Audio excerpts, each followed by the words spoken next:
Andito na kami kila mama. May lumpia kami. Tsaka ito, tawag daw dito halaan ng sabaw. Parang seafood with malunggay. Seafood na sabaw, tapos with malunggay. Hey guys, andito na kami kila mama. Ito kanina eh. 2 o'clock na kailang 2 o'clock tayo. Huwag mo na akong patawanin. Tawa kami, nanatawa ako, pero syempre hindi pwede kasi ang sakit ng tahi ko pag tumatawa ako. Patulog na siya.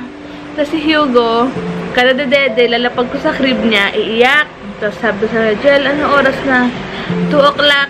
No, sige, tulog siya. Maya-maya, after an hour or 1.5 hour, ganun ulit. Si Hugo nagwawala na naman. Tapos sabi niya, anong oras na? Sabi niya, sabi ko, 2. Sabi niya, hindi na matapos-tapos yung 2 o'clock mo na yan. Tapos ayaw pa, sabi ko, Jel, huwag mo na akong patawanin. Please na, ang sakit ng tahi ko. Gustong-gusto kong, alam naman ako paano ako tumawa, pero pinipigilan ko talaga.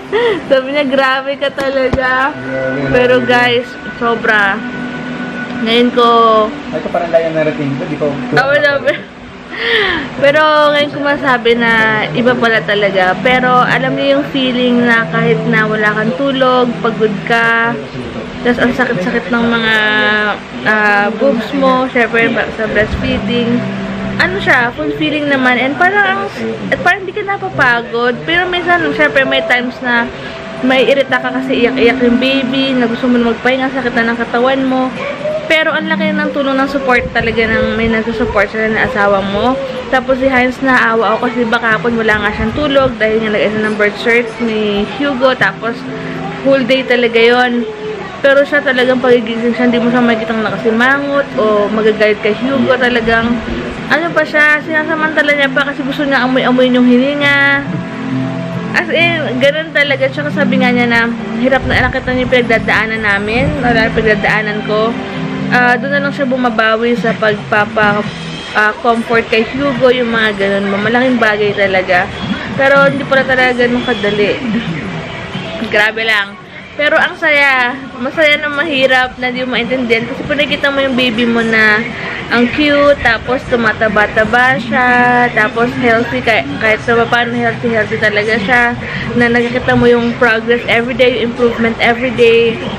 Hindi mo talaga maisip na kahit na nagdeded siya sa'yo na ang sakit-sakit, tapos isipin mo lang nakakayanin ko to kasi para sa'yo to, parang ganun. Wala, iba talaga, iba as in. Tsaka, iba na rin, nasabi ko nga sa'yo, diba, na iba yung focus ko, yung payanaw ko. Tsaka ngayon,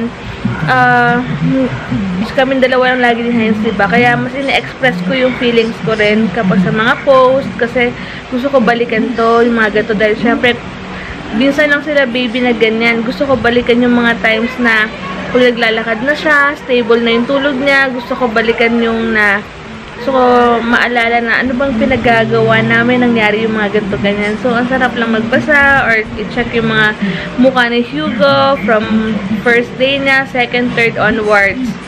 Kaya thank you so much din sa mga nagko-comment and nakaka-appreciate ng mga simple things lang naman, and sa support nyo talaga sobrang thank you.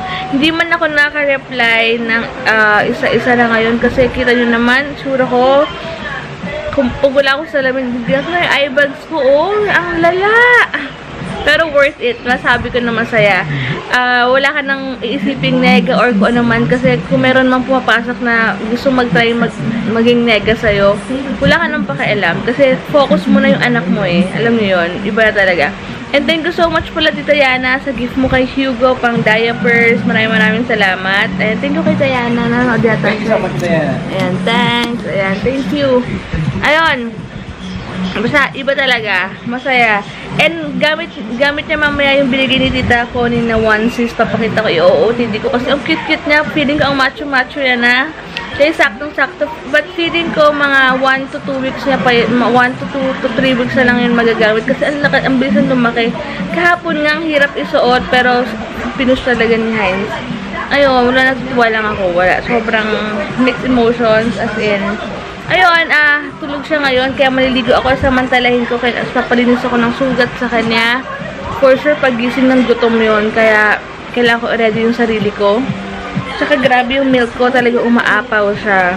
Alam kong may mga nagko-comment na mag-focus daw ako sa breast ko, wag daw mag-pump. Alam ko naman yun, kaya tinitesting ko lang. Gusto ko lang matry yung feeling na nagpa-pump, pero ayaw ni Hugo pa ng bottle talaga. Tinry ko siya kagabi, hindi siya masyadong comfy, kaya iba pa rin talaga syempre yung galing sa magulang, sa nanay. Ayan. Tapos, ano pa ba? Gagawin namin, kaya kami nandito kaila mama, habang tulog siya, alas may nakabantay, matulog din ako. Samantalahin namin na pag tulog si Hugo, matulog din kami. Kaya baka mamaya na ako mag-vlog, pero update ko kayo. Si Hugo. Tulog siya pag kasama siya paligo. Ang paligo ng bata dapat umaga eh. Tulog na tulog, pero pag sa madaling araw, Nakatawid naku, na, parang hindi natawid ganyan. siya. Meron, kompleto siya. Dalawa. Gusto. Ayan, nakakatuwa. ako. Si Sandra pala, sa Southville cum laude siya. Imagine niyo, ang galing-galing. So, congrats Sandra, kung nanonood ka. Yung gift namin soon na lang. Pero congrats Sandra. Naiyak ako dun sa kwento na kuya mo sa drama-drama mo kila mami at daddy.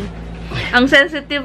Minsan nasabihin nga ni Heinz, isang araw sabi ni Heinz na, wala daw siyang idol kundi ako na lang daw kasi nakita niya yung sacrifice ko. Naiyak talaga ako. Para akong siraw. Ang sensitive. Sabi ko na idol ko yan. Nalitig na pinagdaanan mo. Hiniwa ka na, nag-alaga ka pa. Ikaw na idol ko. Nabago kong idol ngayon. Iyak? Parang baliw lang, di ba? Tatawa na ka ni Hugo. Yan mo, Ay, Hugo. Hugo, nakatingin. Ba't nakatingin sa'yo, ma? Hindi, doon sa Naano ka na? Nakatingin sa Tumula kawalan. naman yung luha. Ano ba yan? Ganito ba talaga after mga anak? Parang ang OA-OA. Hey, son. Anyway, congrats ulit Bakit ano Sandra. na ng ano? Ayun. Sa kanyan. Walang galawin. Pakita ko sa inyo. Watch si and Hugo. watch. Ano kayong malbaling-baling? Saka parang pag kinakausap mo siya, nakatingin siya sa... Ay, nako. Ang cute ng onesies na binigay ni Tita Connie sa kanya. Hindi ko pa siya ma-OOTD mamaya pagkalina sa kanya. Kasi nilagyan ko siya ng pajama kasi malamig dito. Para siya ang macho-macho niya. Tingnan mo, Saktong-sakto sa kanya. Hey! Grabe yung sa milk ko, Ganyan yung supply ko. Ayan, tignan nyo. Grabe. Yan nyo guys, napaka-independent niya. Hindi na kailangan patagilirin ako. Napakalikot, Nakatagilid na siya matulog. This yung sugat ko. Thank you. Welcome. Ayun na? Yan, thanks. Tades andito. Ay, katades. Hello everybody. Hello everyone. Haba ng buhok mo. Sino? Ganda. Ako? Ganda ng hair mo. Okay ka. Bakit? Since parang nangihina siya mag... Bakit? Makinigina ako, nakikita ko yung tayo. Hindi naman siya masakit eh. Mabuk sa puwet. Ha? May pupo na naman, ang baby. Meron na naman eh. Open the Siguro aircon ba? irritable. Kain muna kami guys, ulit. Sarap talaga ng lumpia. Atomic bomb yun, lumpia. Let's eat. Hinanghiram kami ng ilo kay mama. Pinagpalit pala namin. Ito kasi warm and, ano to dyan? Warm and white, no? Yan, dalawa siya. Kasi Hugo, hiniram namin tong pilo kasi mukhang effective siya dito. Ayun na, napakatahimik. Ewan ko lang mamaya. Sure. Grabe, nakatulog din ako kanina. Siguro, straight 1 hour. And then,